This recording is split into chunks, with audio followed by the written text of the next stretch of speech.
पहला सवाल यही कि आरजे कैसे बना जाता है? सर आरजे कैसे बनते हैं, आरजे कैसे बनते हैं? तो मैं ये कहता था कि भाई चने खाओ सुबह सुबह उठकर, 5 किलोमीटर दौड़ो। आवाजें तो बहुत खूबसूरत हैं। हो सकता है आप जब सुन रहे हैं आपकी आवाज बहुत खूबसूरत है, लेकिन हम ना डिक्शन पे काम नहीं कर पाते। दयार, वो लोग जो आपकी शुरुआत में साथ होते हैं और उसके बाद जब आपकी एक कहते हैं ना आपकी एक फैमिली बढ़ती जाती है, तो वो आपको हमेशा याद रखते हैं। तो ऐसे कई लोग हैं जिनकी मतलब मैं एक का नाम लूंगा तो दूसरा बुरा मान जाएगा, लेकिन एक लिसनर मुझे याद है, तो वो उस वक्त पे बड़े डिप्रेशन में था, बड़ा परेशान था, और मैं शुरुआत कर रहा था कहानियों की अपनी।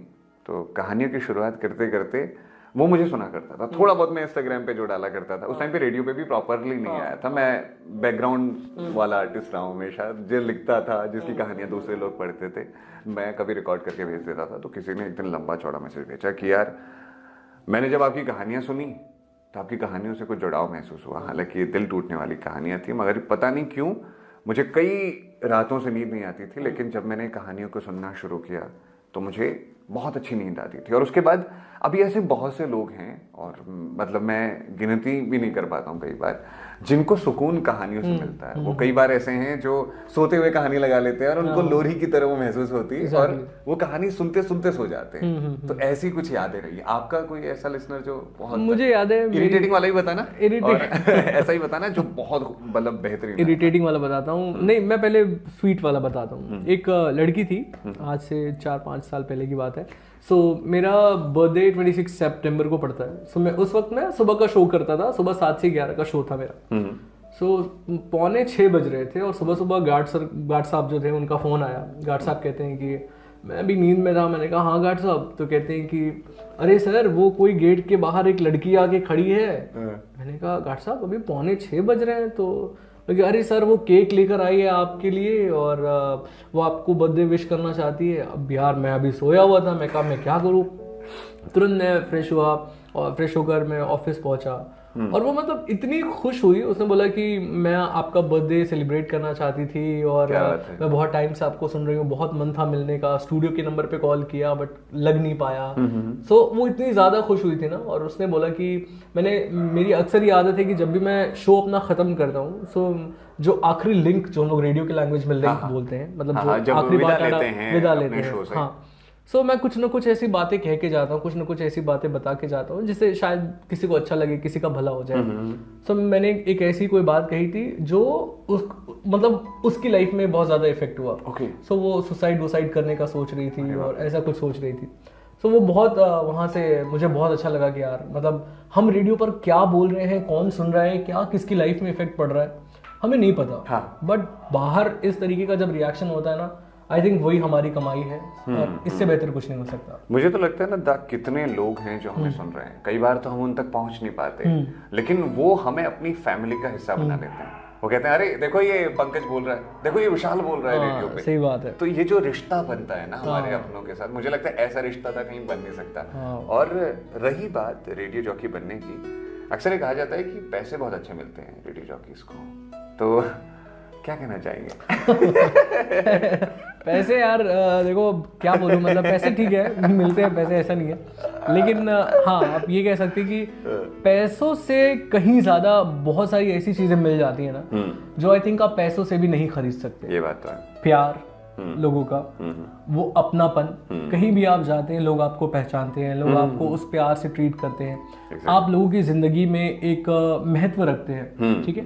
सो ये सारी चीजें आप पैसे से कभी नहीं खरीद सके। सो आई थिंक पैसा तो सेकेंडरी है, सबसे इम्पोर्टेंट वो जो प्यार है, वो जो अपनापन है जो हम कमाते हैं रेडियो के जरिए, वो सबसे बेस्ट है। एक इंसिडेंट है था, क्या हुआ था कि मैं जब रेडियो पे बोल रहा था एक दिन, तो मैंने बोला यार, मतलब मैंने सुबह की घटना बताई, शाम का शो करता था, मैंने कहा यार देखो इज्जत नहीं है बनारस में मेरी कुछ। शुरू वाले वही जो रेडियो सिटी पे पंकज जी आया, तो उनका हेलो हाय मेरा नाम पंकज जीना है, और आज कचौड़ी की लाइन पे लगा था मैं, बहुत देर तक लाइन पे लगा रहा, और अचानक कचौड़ियाँ खत्म हो गई। आपको तो पता है ना बनारस में कल्चर, खत्म हो गई तो फिर वो ये नहीं करते कि कस्टमर है ओके नहीं है भाई, हमारा खत्म हो गया मामला, खत्म हो गया मतलब खत्म। हाँ, तो मैंने यही बोला, मैंने कहा यार मैं कचौड़ी की लाइन पे लगा था 5 से 10 मिनट तक, और उसके बाद मेरा नंबर नहीं आया, मुझसे कह दिया नहीं खत्म हो गई आप जाइए कल आइए।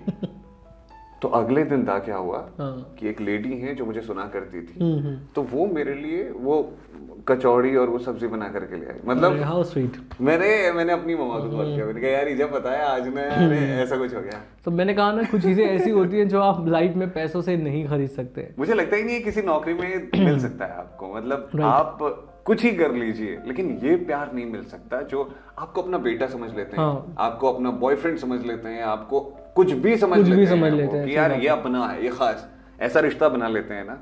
और कुछ रिश्ते तो बड़े शानदार बन जाते हैं यार पता है यही तो इस जॉब की खूबसूरती है। जॉब नहीं कहूंगा इसे, लेकिन ये जो प्रोफेशन है ना, हाँ, इसकी खूबसूरती यही है कि हम बस कमा लेते हैं लोगों का प्यार, Exactly. जीत लेते हैं। वे पैसा इंपॉर्टेंट नहीं, मतलब पैसा इंपॉर्टेंट है लेकिन टेबल के नीचे से पैसा इम्पोर्टेंट है और टेबल के ऊपर से इम्पोर्टेंट नहीं है। अच्छा, तो जब फर्स्ट सैलरी आई थी, हाँ, आपकी रेडियो से ही आई थी या कोई दूसरे काम से आई थी?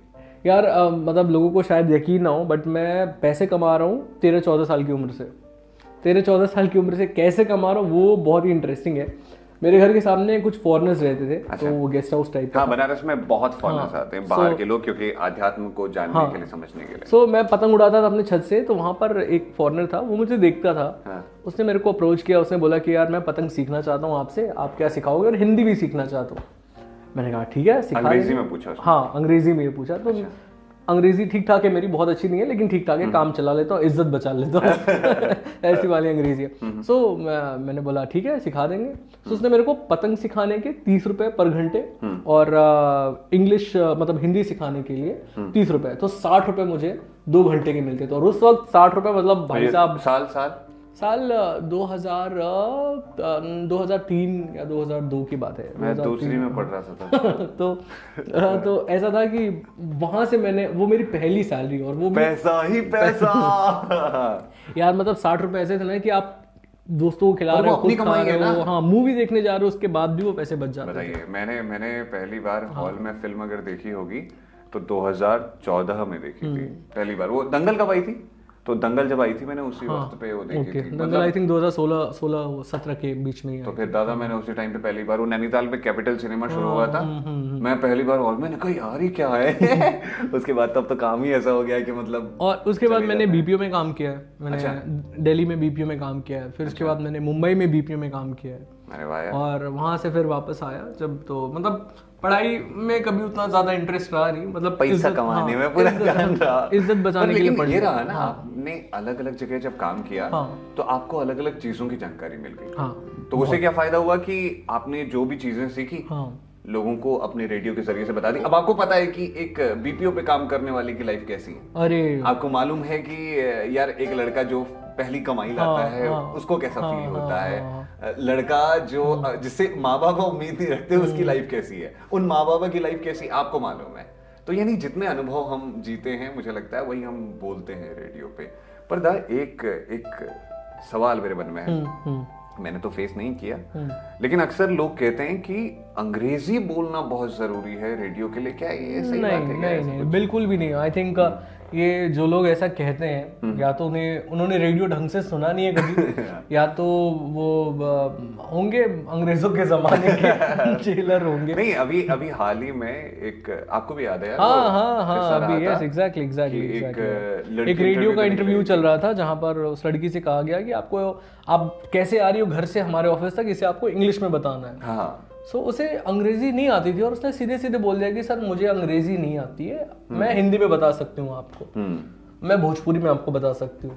नहीं, इंग्लिश तो आपको आनी चाहिए, बिना इंग्लिश के आप कैसे इंटरेक्शन। और मजे की बात ये उस रेडियो स्टेशन ने रिजेक्ट भी कर दिया उस लड़की को। रिजेक्ट भी कर दिया। सो मुझे ये समझ में कभी आता नहीं कि मतलब आप, मेरे को फीलिंग जब मम्मी से बोलना है तो मैं भाई हिंदी में ही बोलूंगा ना, या अपनी जो लैंग्वेज है पहाड़ की मैं उसमें बात करूंगा। अब अगर मैं बनारस शहर में अगर सुबह सुबह शो कर रहा हूँ, hey guys what's up, I hope you guys are awake and now let's party, let's wake up, वो तो भाई नहीं चलता यार। सब 20 गाली नहीं 200 गालियां देंगे आपको।